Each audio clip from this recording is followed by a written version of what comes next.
So, okay, ma'am, I think Yep. we can start. Okay.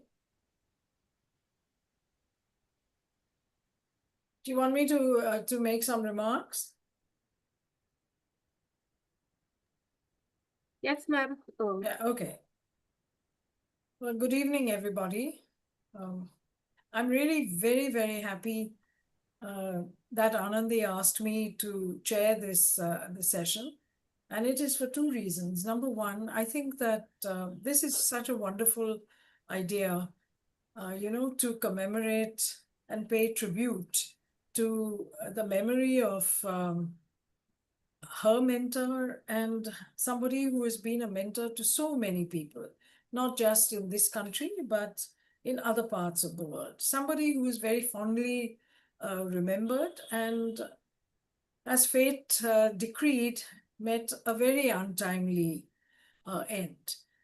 Something that I wish had not happened. I think most of us who knew Sambit would have wished that he was still with us and that he would be contributing to our professional life in this country, and in particular to his chosen love, and that is urology and uropathology.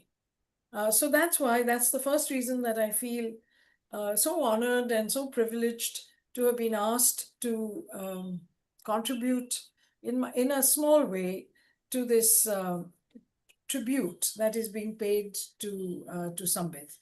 I'm sure that many tributes have been paid to Sambit. I remember him as a very active participant at several of the meetings where the two of us have been together, and I think that his ability to get his point across, for him to be able to discuss difficult and I think important questions, also made it very, very instructive and entertaining to listen to Sambit whenever he was speaking. And of course, he had a very acute eye and an acute mind, which and he was never inhibited about questioning somebody or trying to understand a point of view which he might not have shared. So I'm very, really honored, Anandi, and privileged to be here today. For the second reason, and that is to listen to Santosh. I never, fail to be enthused and to be educated when Santosh speaks. He has a real gift to be able to convey what he knows succinctly and simply, so that people go away understanding what it is that he is trying to get across. Santosh, it has been my pleasure really to be Thank you so associated much, ma'am. with. This is such a huge compliment. No, it is, because and I think you know me, and I don't sort of flatter people. If I feel that this is so, I am very open about the way that I feel. So Anandi, this is the second reason why I feel so happy that I am here at this particular lecture, sitting in, listening to what Santosh has to say. And in particular, this is a subject that very few people, as in uropathology, deal with. It is squamous carcinoma, wherever it occurs, is given very little attention because, what's so great about squamous carcinoma? That, there are so many other things that are so nuanced and, but let me tell you, there is nothing as nuanced as squamous carcinoma, because all my life I have been studying squamous carcinoma, but at the other end of the body. I'm a head and neck pathologist, and in India, if you don't have a a liking for squamous carcinoma, then I think you have missed your calling. So with those few words, once again, I thank Anandi and those who have organized this series of lectures in tribute to Professor Sambit Mohanty.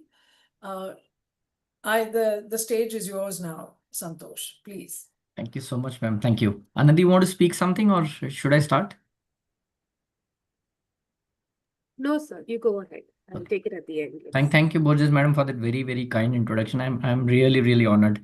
On the Teachers' Day, it's an honor to be speaking where you're moderating the session. I think everybody knows you. You have been teacher to the whole country, to be very frank.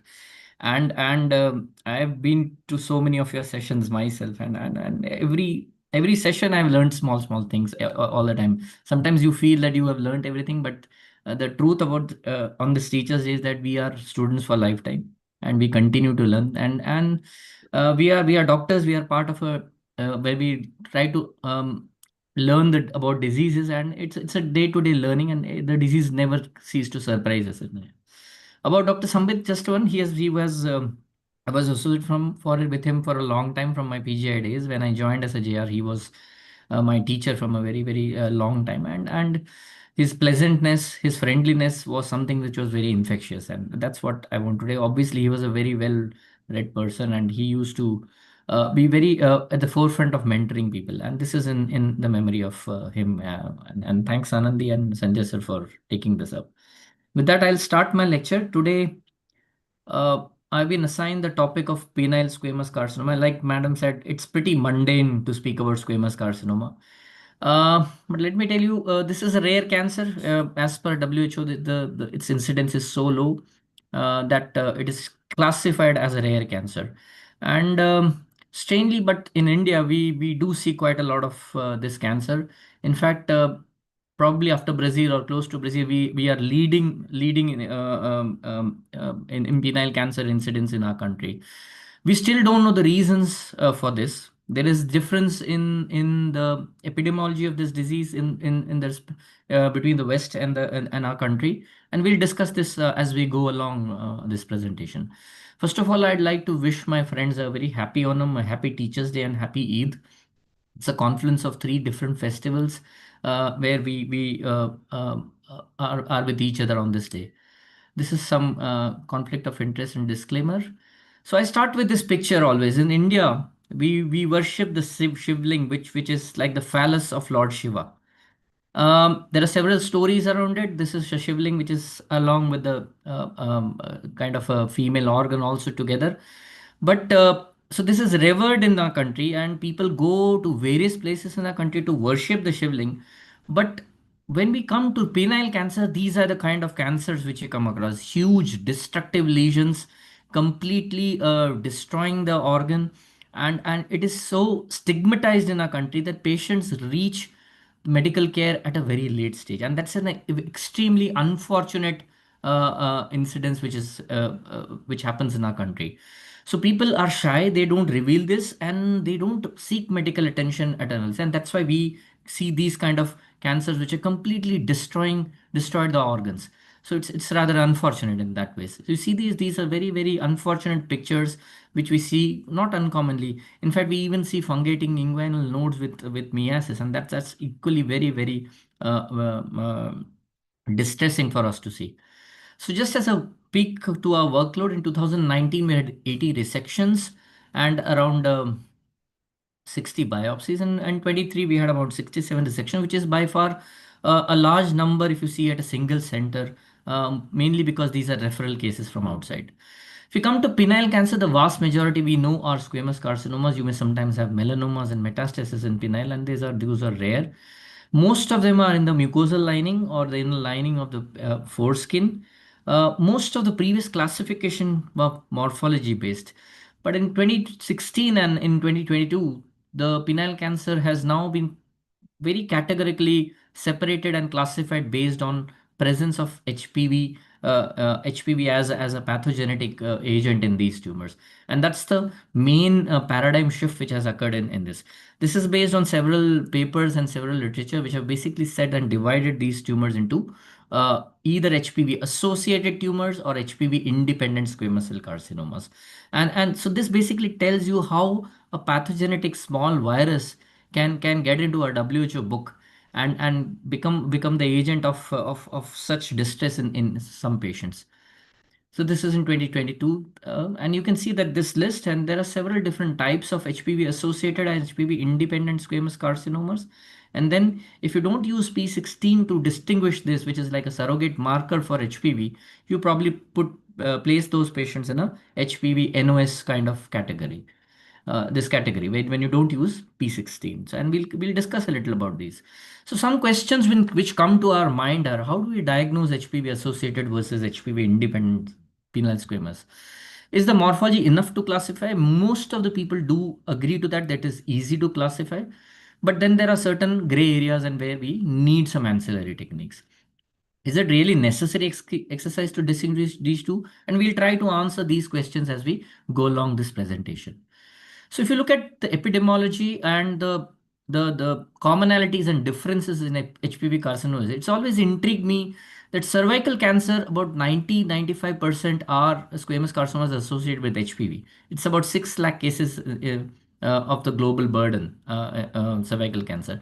In comparison, penile cancer forms only 18,000. That's a very fraction of a second. It's a sexually transmitted virus. And look at cervical cancer and look at where the penile cancer is. Why these differences? This has always intrigued us several times. I'm not going to read details of this, but this is a double-stranded DNA virus. It's a small a non-enveloped double-stranded virus. It's got this capsid and histone proteins and double-stranded DNA. A very complex diagram, not going into details, but I want to highlight E6 and E7 protein, which are integral to development of cancer. Just like in cervical cancer, we have this in getting integrated into the host DNA, and which causes it to transform into a pathway of carcinogenesis. There are several viruses, about 100 different types of HPV viruses, but the low risk ones include the 611, the common ones, and the high risk are the 1618, which cause invasive cancer. Very rarely, less than 2-3% probably are caused by a 6 and 11. But in certain studies, some have found that E6 sometimes can cause more cancers compared to the rest of the others in this.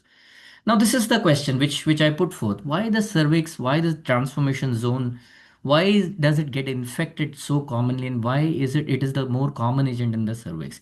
Now, this is something to do with the transformation zone, where we have the squamocolumnar junction, which sort of transforms during the reproductive age of the female. And during this transformation, there is a lot of remodeling of the basement membrane, the basal layers, and there are several markers like the heparan sulfate, proteoglycans, laminin, integrins, which cause the virus to attach and internalize into the basal cells. And that's the reason why cervix probably and the transformation zone is a very favored site for HPV to sit and get into the basal cells and transform. The same may not occur in penile. I don't think we have really understood why penile cancer, the whole transformation occurs in penile cancer, and that's probably the reason why cervical cancer is so much commoner with HPV compared to penile cancer. This is again just to show how an uninfected cells move on to subclinical infection.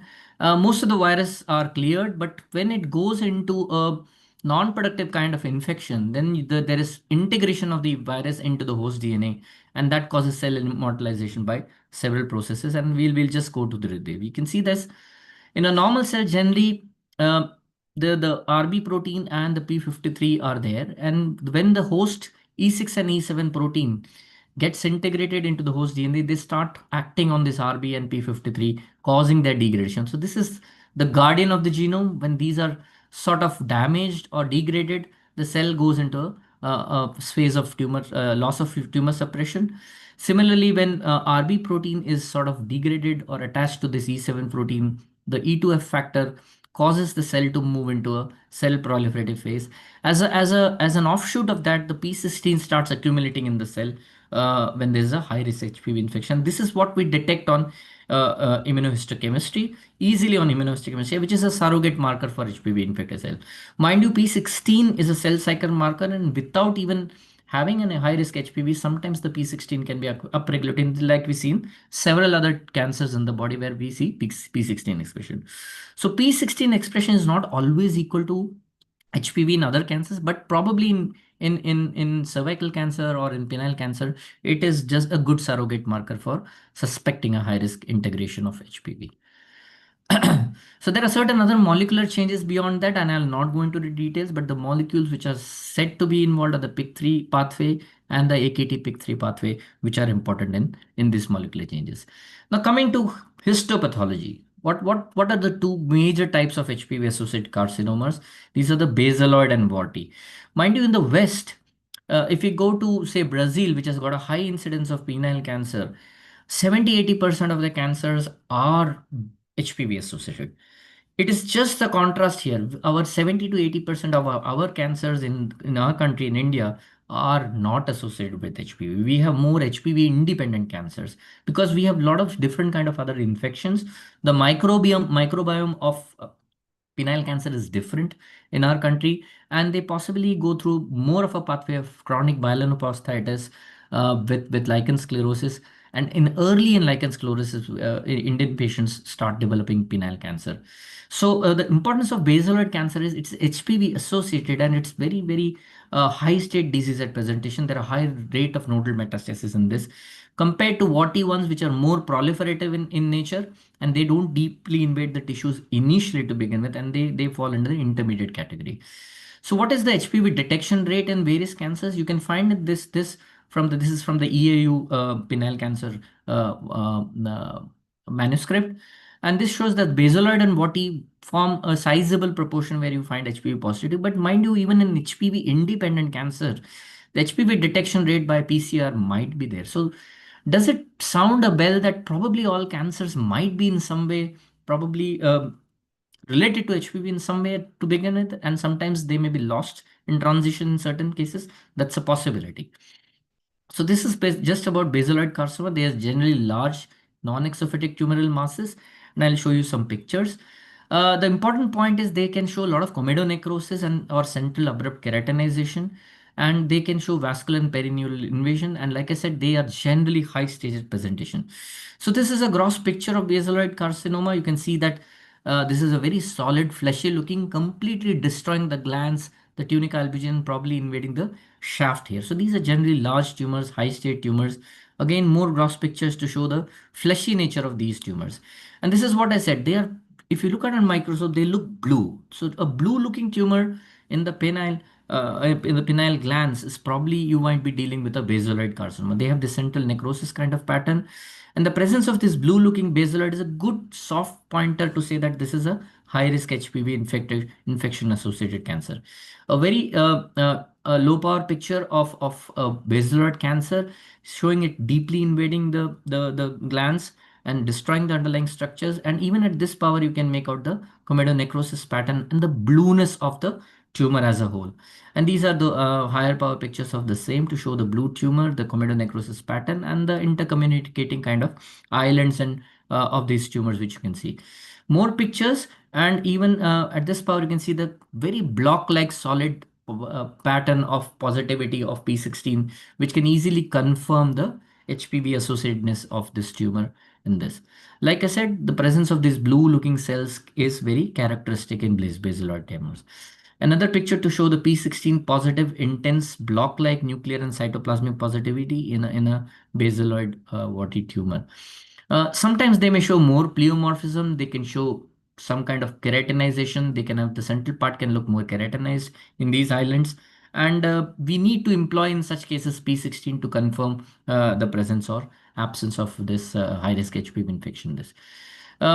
Different from the basaloid or the warty ones, which are more cauliflower exophytic ones, and they can have papillomatous surface, and you can confuse this with sometimes with a papillomatous papillary squamous carcinoma, which is HPV independent. And that's why in Warty, pure Warty types, sometimes you might need to employ P16 more regularly to pick up these tumors. I'll not go into too many theoretical details, but try to show you pictures. So this is a basaloid and warty carcinoma. You see, this is very warty looking. You can see the coilocytes in this at the superficial end, but in the deeper invasive part, they start becoming more blue. So these are hybrid kind of cancers where you have surface which is more warty with coilocytosis, very pleomorphic looking coilocytosis, and the deep invasive part is the more blue looking basaloid type of the subtype of this. So this is a higher power picture of the same. You can see this very pleomorphic looking coilocytes with the halos. They have more cytoplasm. They look more squamoid in nature compared to the deep basaloid cells which are more blue looking with less cytoplasm. So it's a common pattern. So if you rarely have warty carcinomas purely, they are the more rarer one. You can have more commonly the basaloid warty kind of tumors. A more higher picture to show the same of these. Now this is again a basaloid warty. You see the surface, you can see very warty looking cells. These are more flat warty rather than those papillomatous warty kind of pattern. You have these very coilocytic cells with very bizarre and pleomorphic cells. That you can even see pleomorphic cells in this basaloid part where it is invading in this cords and trabeculae kind of pattern in this. And when you do a P16, they just light up. This is how a block positivity of a P16 positivity confirms the HPV associatedness with this. Again, more pictures to show basaloid warty kind of tumor. Sometimes the islands, invading islands also show some pleomorphic coilocytes in there in the invading front. Sometimes you have a papillary kind of basaloid pattern. We have a basaloid tumor which is thrown into different kind of papillary pattern, and that's again a pattern in this tumor. So if you look at the prognosis of this tumor, the basaloid is an aggressive neoplasm. They are usually deeply invasive tumors, as we saw in these pictures, and they are associated with early regional lymph node metastasis, indicating the potential for a cancer-related mortality. The warty carcinomas, on the other hand, have an intermediate prognosis because a pure warty generally grows outside rather than growing into the deeper things. But the problem again is warty most of the times is associated as a hybrid with basaloid and warty type in these tumors.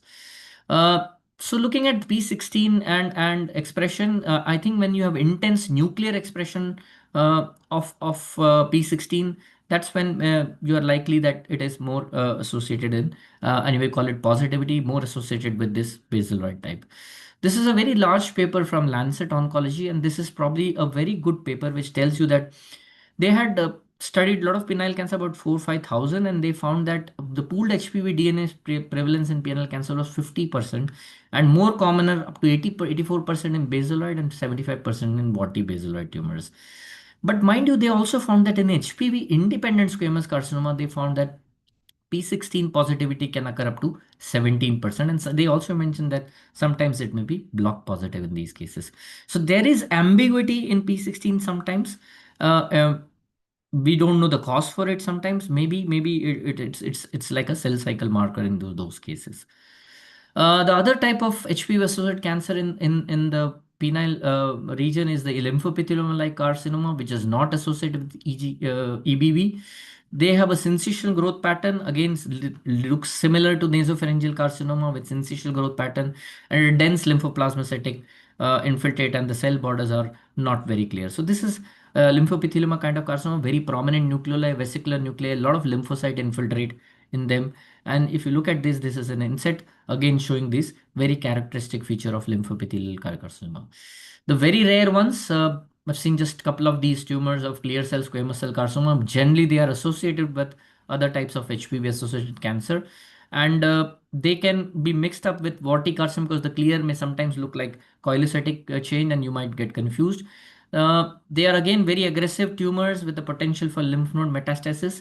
And this is one of our own cases where we had a lot of clearing in this tumor, looking very clear. But this was again associated with other typical HPV associated cancer. Another type is the medullary, where you have this more dense inflammation. The mixture of eosinophils and neutrophils can occur, and the nucleoli and the pleomorphism is more pronounced in medullary carcinomas. Now, when we talk about HPV, that's probably what we talk about. But when we talk about HPV and penile, we also have to talk a little bit of what are HPV independent cancers, because those are the commoner ones in our country. And the most common one is the usual type, where you have the keratinizing squamous carcinoma, a moderately, or a poorly differentiated, where you can see focal keratinization. That's the commoner subtype of squamous carcinoma. I'll again not go into the details, but I should say that they should be distinguished from pseudoepitheliomatous hyperplasia and other cancers. Which can have sometimes this morphology. Sometimes even a basaloid cancer can show keratinization, abrupt keratinization, and that's important. And that those are the cases where we definitely need to do P16 with it. So these are some pictures which I'll show about usual squamous carcinoma. You can see this infiltrating nests of squamous tumor, and you can see very nice keratinization tumors. A better differentiated one with better less pleomorphism and more keratinization, and these are those little which can be confused with warty squamous carcinomas. But then they have this very squamous, typical squamous islands. They don't have coilocytosis, and they don't have a basaloid morphology at the infiltrating front, and that's how you distinguish. And when you do a P16, they would be this patchy kind of reactivity, weak reactivity, and you can be sure that you are dealing with a HPV independent cancer. More pictures to show the same, and you can have a look at these. They don't come across as very difficult in diagnosing. So sometimes a usual will can have a little more difference in the morphology. You can have more pleomorphism at places, and some can look more different. So squamous carcinoma, usual type, generally when you grade them in a biopsy, it's difficult to grade, but when you get a resected specimen, you can find a lot of heterogeneity in the grade of these tumors and differentiation within the same tumor, and that's what's here. So this is another cancer having a lot of pleomorphism. You have these anaplastic looking cells, but again there is keratinization places, and when you do HP16, maybe this turns out to be negative, and you would call it a usual squamous carcinoma, a poorly differentiated with this kind of anaplasia. Again, the grade and stage are most important in these cancers, HPV independent cancers, and lymph node metastasis is the most important feature. Verrucous carcinoma, I think one of the most difficult diagnosis anywhere in the body, I would say, because you have verrucous hyperplasia, and which can sometimes confuse you, and generally verrucous hyperplasia is adjacent to verrucous carcinomas. But I think when you have these tires of paracarotid rays, and you have these more elephant feet like, but invasions into sort of pushing borders into the subepithelium, that's when you think that you're probably dealing with a verrucous carcinoma. The importance of this is that these don't metastasis to the lymph nodes. And whenever you are fraught with this difficulty of verrucous CA versus as usual squamous, you have to pause and take a little more time, because once you call something usual squamous carcinoma, the potential for lymph node metastasis is there compared to a verrucous carcinoma where it does not metastasize. So I think that makes the problem more difficult when we are dealing with such well differentiated squamous versus a verrucous kind of a tumor. A peculiar type pattern of verrucous carcinoma is the carcinoma cuniculatum. Cuniculus means rabbit burrows, and you know that rabbit make burrows and sit there. And this is one of our own cases where you see this kind of sinuses or burrow tracts communicating with the surface. And we take sections from this tumor. This is how it looks. These are deep looking burrows. They are sort of looking as if they are involving the deeper structures and deeper anatomical compartments of the penile shaft and glands, but they have got very good prognosis and very good outcomes. I don't think there are reports of this metastasizing to lymph nodes. So this is just a peculiar pattern of a verrucous carcinoma which has been included in the WHO, known as the carcinoma cuniculatum. This is another picture to show these burrows sort of infiltrating into the or pushing into the deeper structures, but they have no sort of malignant metastatic potential. And this is a strange pattern of verrucous. Pseudohypoplastic, typically confined to the foreskin, and this is how they look. You can see this very completely very haywire kind of proliferation, sort of infiltrating into islands into the underlying subepithelium of the prepuce, and this is how they look under the microscope. And these are pretty much well differentiated islands. Some places you must almost think that they have got a verrucous kind of pattern, and but they at low power, it's a very characteristic feature of pseudohypoplastic cancers. Sarcomatide, the worst of all the cancers with a high mortality. Most of them have already got systemic metastasis at presentation, and they look like a sarcoma. But when you do some epithelial markers and P40, CK56, Some of them can show focal positivity, and that's how we diagnose. It's always good to look at the surface, to look at penile intraepithelial neoplasia in these cases, so that you are pretty much sure that you're dealing with a epithelial squamous carcinoma rather than a pure sarcoma in these cases. So that's a important clue when you are looking at these patients. Papillary, very characteristic looking papillary pattern, but may be confused sometimes with a warty kind of cancer. But again, like I said, pure warties are not very common, and they are always almost associated with basaloid, and that's how we distinguish. In all these cases, you can see a lot of lichenoid kind of inflammation at places which we come across in our day-to-day practice. I'll not go into details of other one. This is a pseudoglandular HPV independent squamous carcinoma. Because of the acantholysis kind, they start forming little gland-like pattern, and this is how a pseudoglandular or a acantholytic kind of squamous carcinoma is seen in the eye. Now, coming to some practical things, this is a final kind of a report which you give on histopathology of a resected specimen of penile cancer, including the histological type and subtype, the tumor size, pattern of growth, and various other features, which are important for the clinician to make decision on whether to address the node.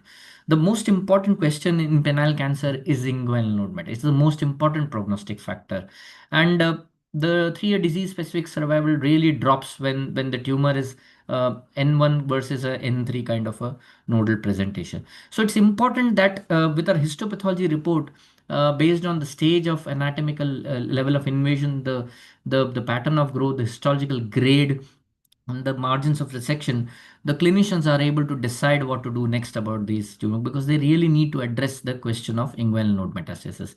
Again, we know that anything which is more than grade 2 and T1 would be a candidate for an inguinal node surgery, and that's important on as pathologists that we know about this.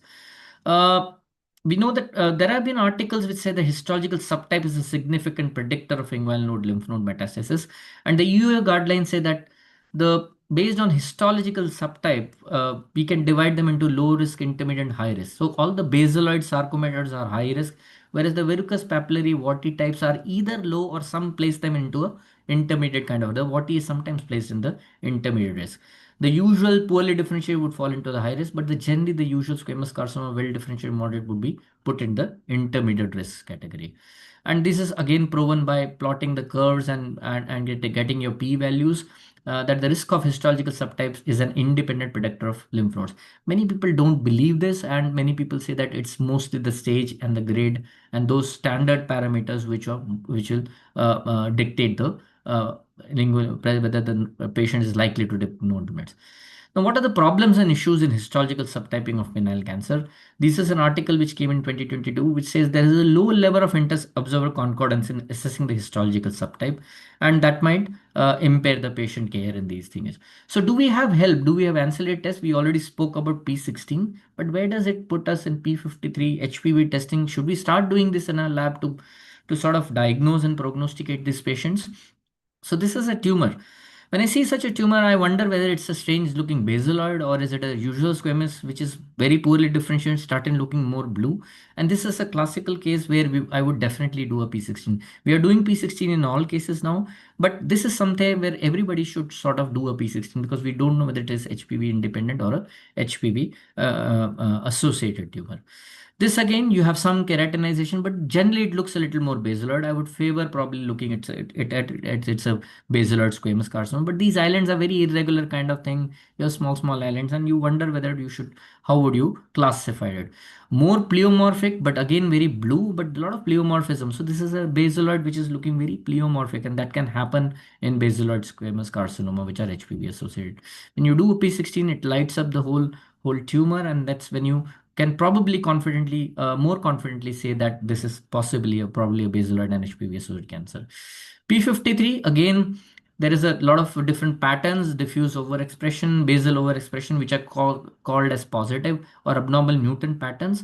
And I think there is now good body of evidence which has come up, which says that I think in penile cancer, especially the HPV independent variety, we start doing P53 in most of these cases, and we find that a good proportion of them are P53 mutant, and they do badly. They have got a poor outcome.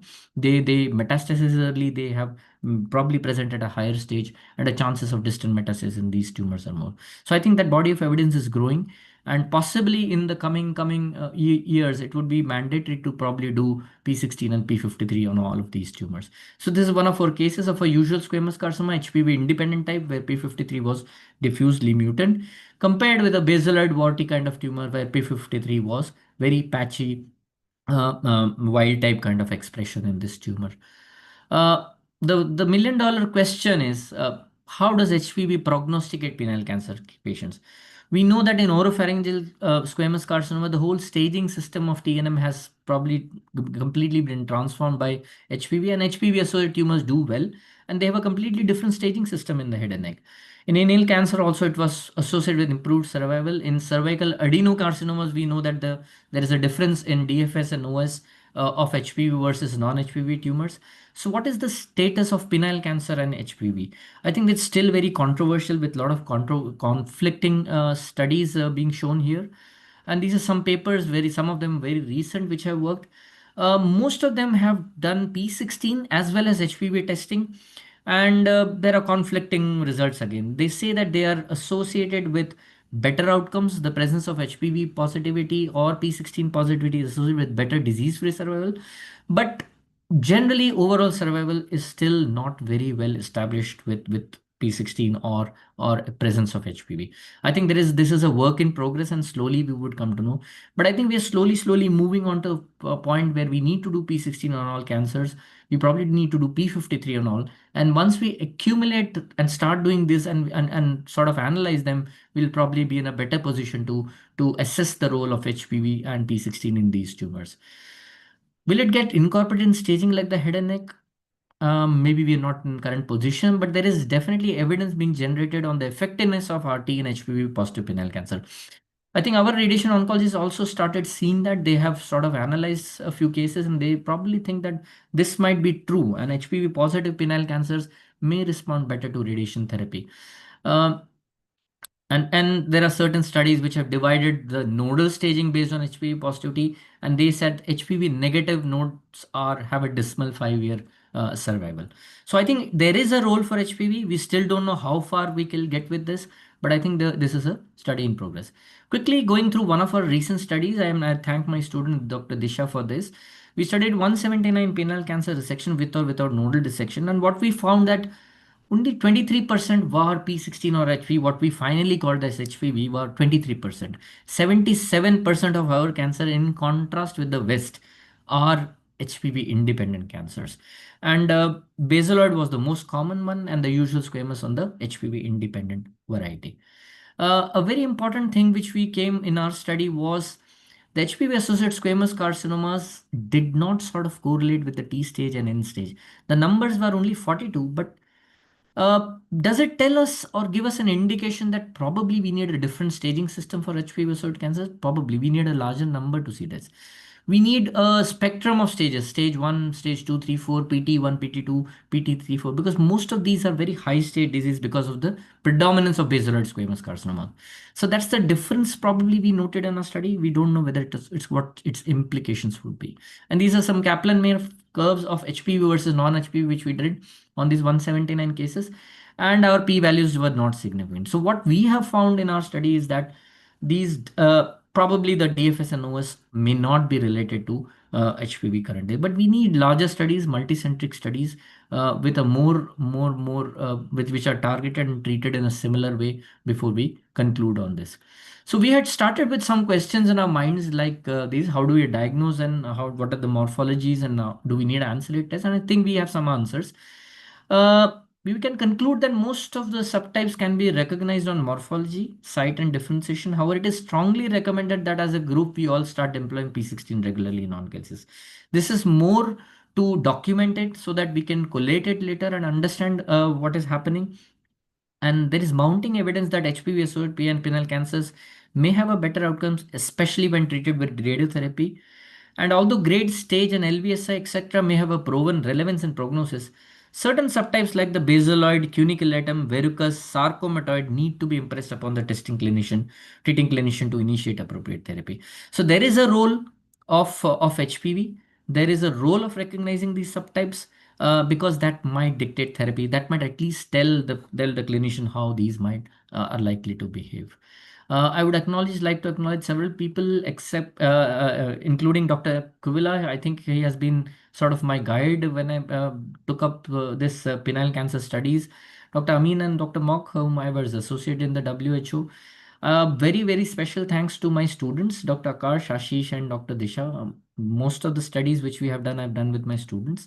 And they are all my students are in some way my teachers too, I would say. When they ask you strange questions, you understand that you need to learn yourself several things. And I also want to thank my department colleagues and urology clinic team. Thank you so much. Yes. Thank you, Santosh. Thank you very much for that very succinct but a very interesting talk on a subject that not too many people pay attention to. Like you said, I said, squamous carcinoma is not a very sexy disease It's a mundane thing, madam. to study. There is just one question, Santosh, in the chat box. But of course, if there are any others, maybe people can unmute themselves and ask the question.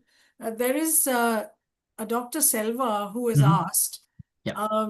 said, if P16 is negative, do we just report this squamous carcinoma as HPV independent, or should we add a note suggesting that, you do a confirmation by HPV DNA? Yeah. And also, does it matter? I think you did address this as Yes, to, ma'am. does it make a difference to how a patient will be managed, whether he's... Currently, madam, the answer would be no. The management is still based on the stage of the patient, the stage of the cancer, and presence or absence of inguinal node, the possibility of inguinal node mets. Those are the risk stratification, the nomogram they sometimes use. The point here is we have to go by one. That's why morphology is important. If it typically looking like a basaloid, warty, we probably do P16 for a confirmation. The problem with P16 is about 75-80% P16 would sort of correlate with this. And the problem is, again, we did in our own study found about 15 cases out of the 179, which were typically looking like a usual squamous, but they turned out to be pretty much positive with P16. So there is ambiguity sometimes, and it is probably we have to put it in correlation with the morphology in all cases. So there will be straightforward basaloid looking cases where you do a P16, you confirm it and you put it in your report. But there will be always ambiguous looking cases which might turn out to P16. We found only one case which was typical basaloid warty but turned out to P16 negative also. So there is something in this which more than meets the eye, I would say, and we don't have a straightforward answer for this.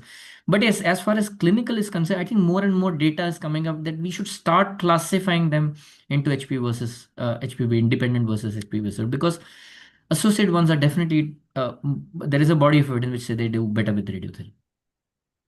Okay. I guess the message that you are trying to get across is that we don't know enough about this.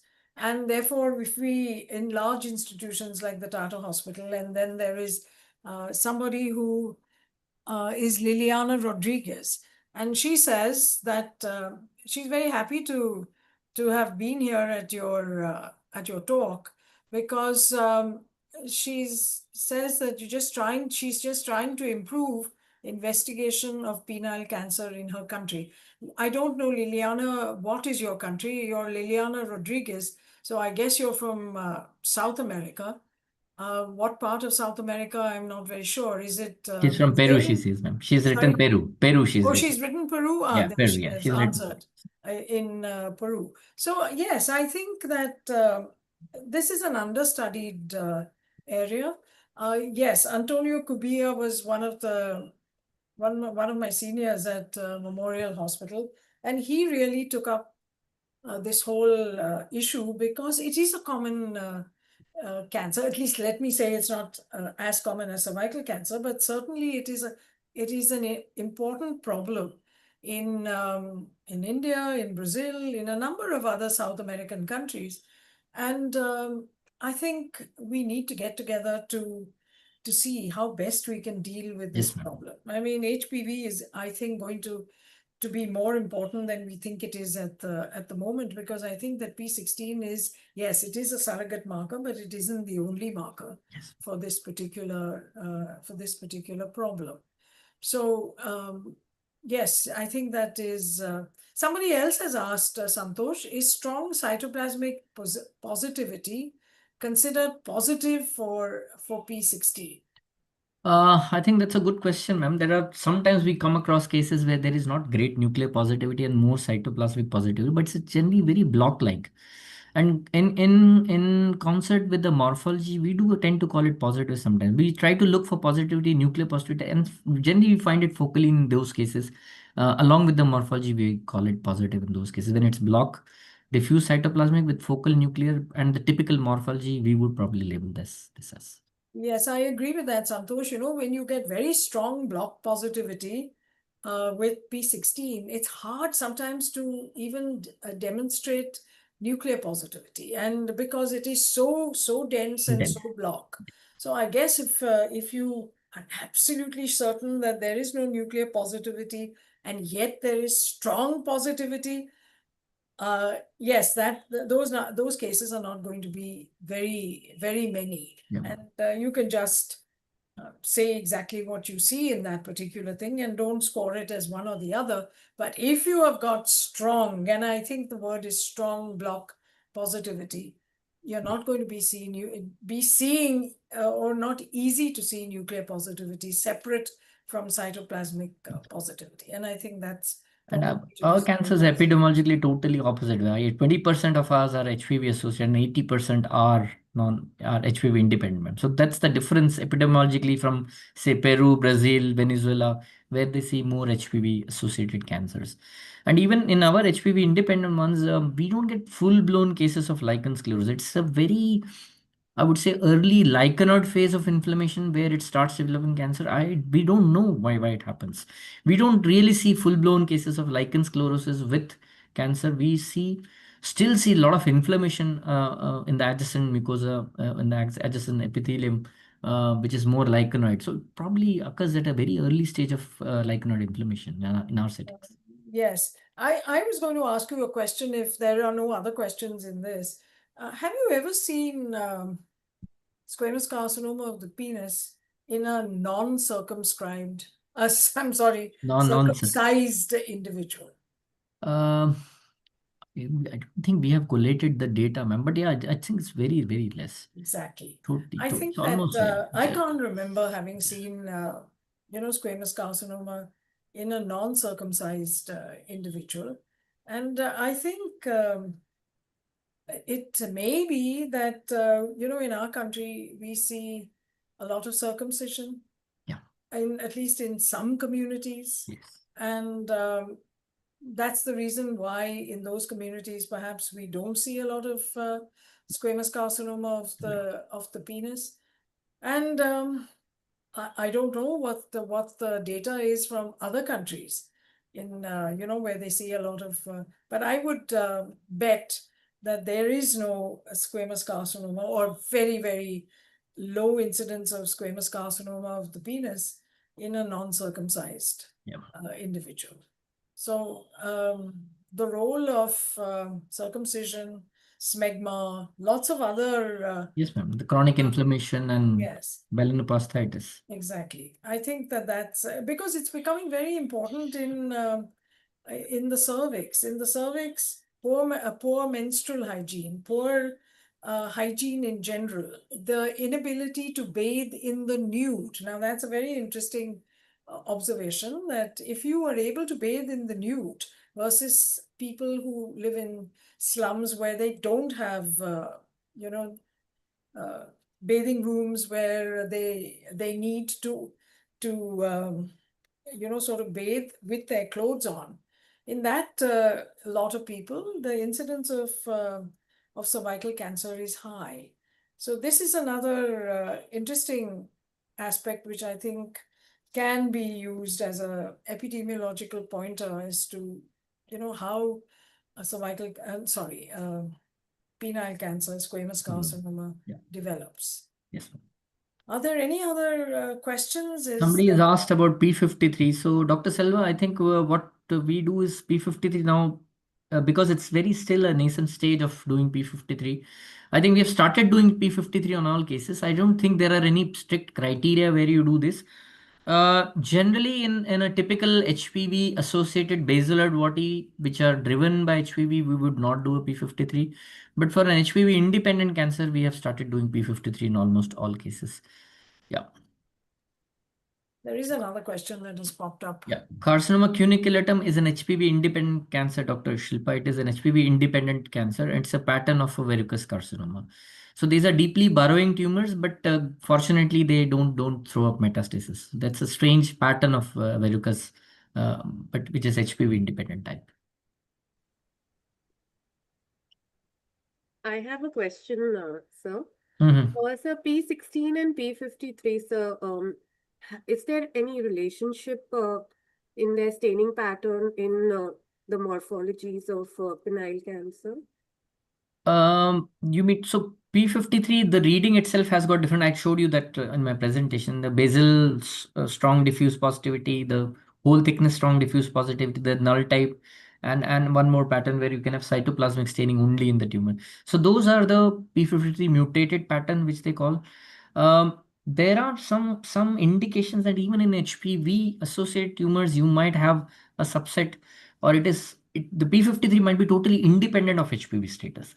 So HPV associated independent, even beyond this, the P53 may play a role in penile cancer. And there is a school of thought, and some papers have come up on that also. So the idea is, unless until we start doing these regularly, we are not going to learn about them. So it's important that these are rare cancers, and whenever we get a chance, we should start doing them. And so that. I think there are no more questions, I think. No, I don't think that there are any other questions. Yeah. I think, Santosh, we've really had a very instructive talk, as I said, on a cancer that is not very well studied in general, because it's strange. It is really a sad thing that it is a low socioeconomic group cancer. Very So often. stigmatized, man. It is such a big stigma. And there is a stigma. And so therefore, people come to you late, and it is a little difficult to study the earlier stages of this particular disease. But it gives hope that if you study this disease, you will be able to do something, at least for those that are HPV positive, and maybe find some other ways of managing those that are not. Yes, So ma'am. really, I thank you, and I thank all Thank you so much, of ma'am. Yeah. those who have participated, asked questions, have listened to this talk. And most of all, I want to thank Anandi and Dr. Sanjay for having put together this very interesting set of lectures in the memory of someone who we lost, I think, too early in his life.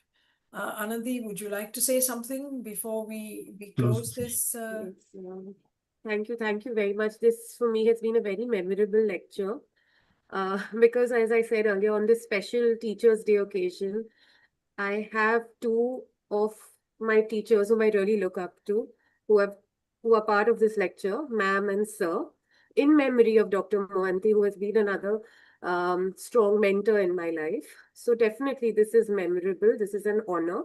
And I'm grateful and I want to thank ma'am and sir for, so graciously accepting to be part of this.